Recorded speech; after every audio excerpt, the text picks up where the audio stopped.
Next, I want you to know about sequence lengths, which at first seems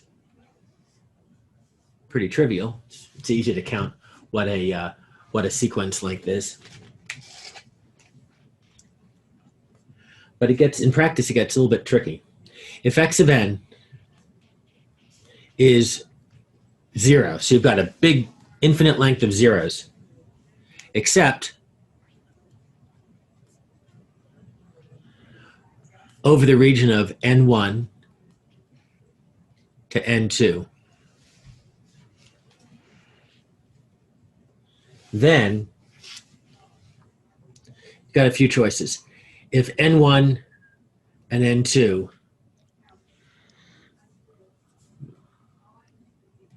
if n1 is equal to negative infinity, and if n2 is equal to positive infinity, then we just simply say it's a two-sided signal.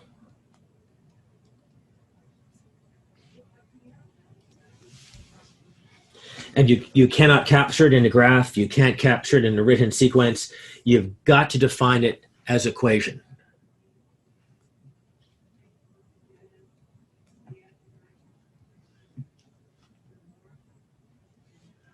So as an example, x of n, we could say is equal to 1 for n equals 0, or sine of n over n for n not equals to 0. This particular function is called a sinc function. You're going to see this a lot in digital signal processing. It is a magical function. It looks like the discrete. In continuous time, it would look like this. So in continuous time, all we're going to do is replace that with a stem plot.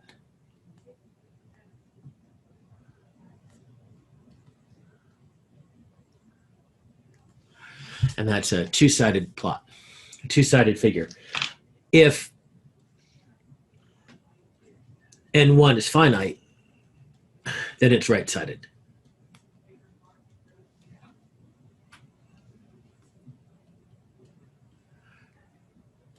So these are definitions we're creating.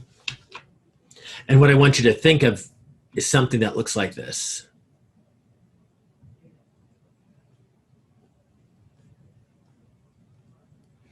Now, this particular one started off with n1 being a negative number. n1 could be a positive number, n1 could be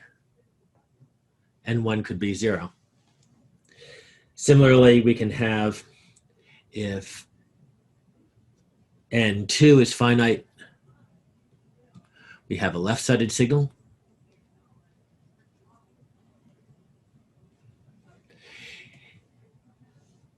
Whoops, left-sided signal. If you've been following physics at all, you know that there's a lot of discussion about whether time only moves forward or backward. In continuous time, we only consider time moving forward, but in discrete signal processing, digital signal processing, we can consider it moving backwards as well, because n doesn't necessarily have to be time. It could be a location in space. Now, the most important of all is if n1 and n2 are both finite. And then we've got a finite length sequence, which is a big deal because we can store it in a computer. Now, here's where the length issue gets kind of confusing. Firstly, here's an example. X equals 1, 1, 1, and n equals 0, 1, 2. All right, so you can see that looks like that.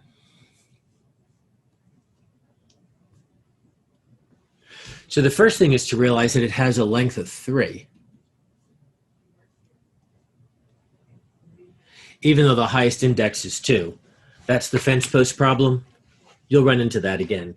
But here's the other reason why it's tricky. you'll read about zero padding a lot, and you'll be doing it. And zero padding is explicitly adding zeros. When you explicitly add zeros to the right side of a finite length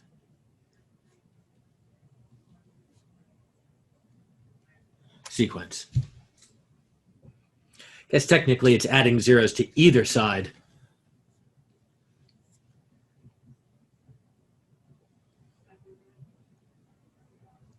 But if we say x, if we move it, if we add zeros to the right, 0, 1, 2, 3, 4.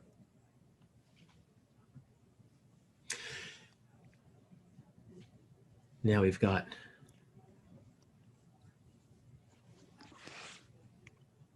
this versus if we add if we zero pad, I guess it's possible to zero pad on the left.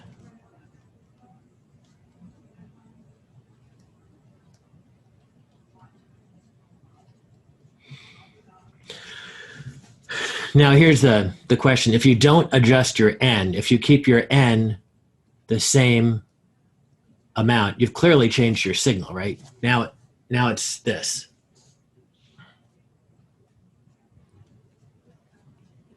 And that's definitely not our original signal. If you adjust your n,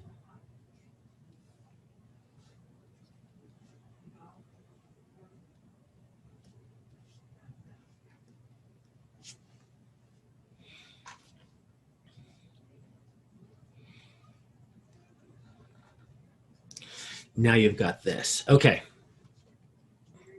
So here's the tricky part. Are any of these three sequences below the same as the sequence just above it? I think it's pretty clear to say that this is definitely different. When you put numbers in MATLAB, MATLAB doesn't keep track of the index. And in fact, it's not just MATLAB, but much of digital signal processing assumes that you're just dealing with streams of numbers and you're operating them as they come. And so it assumes that there's a zero, that everything starts at zero, in which case this isn't the same because that's interpreted the same as the version above. And now the only question is this the same thing as that? And the answer is it depends upon the problem. And you might say why should it possibly matter? It's the exact same information. It will matter for certain problems. We would call this a discrete time sequence of length 3, and we'd call this a discrete time sequence of length 5, even though it has the same data in it. There's two other, that will become a lot clearer when we start to talk about Fourier transforms. There's two other types of signals that I want to talk about. There's causal signals, and causal signals just means that N1 is at least 0. In other words, it's 0 before 0. The height is 0 before the horizontal section is 0. So here's an example of all ones up here, all zeros back here. That's a causal sequence. It's called causal because think about it as being the impulse response of a system, and a causal system won't do anything until you poke it. And there are actually anti-causal systems, which is more of a topic for graduate school, for which N2 is less than or equal to 0. They're left-sided. I'm not going to talk about them anymore in this class. All right, phew. That was a lot on on notation. Any questions about representation and sequence lengths?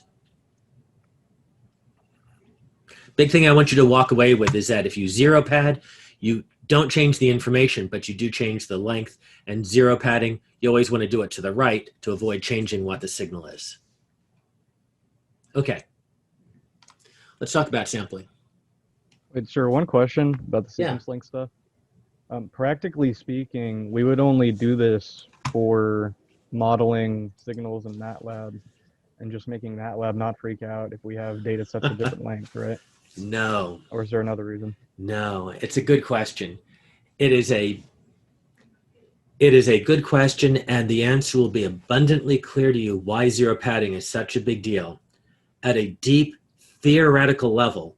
And it's not just a simple notational graphing issue, but it won't. I can't explain it until we get into the DF, until we get into DFTs, until we get into discrete Fourier transforms. But once you see it, you'll know why this is not just a bookkeeping issue. By zero padding, you can. By zero padding, I want to phrase this carefully. In the time domain, it is just a bookkeeping issue. In the frequency domain, it is not a bookkeeping issue. And I'm going to have to keep further discussion of that until we hit the frequency domain topics. But it's a good question.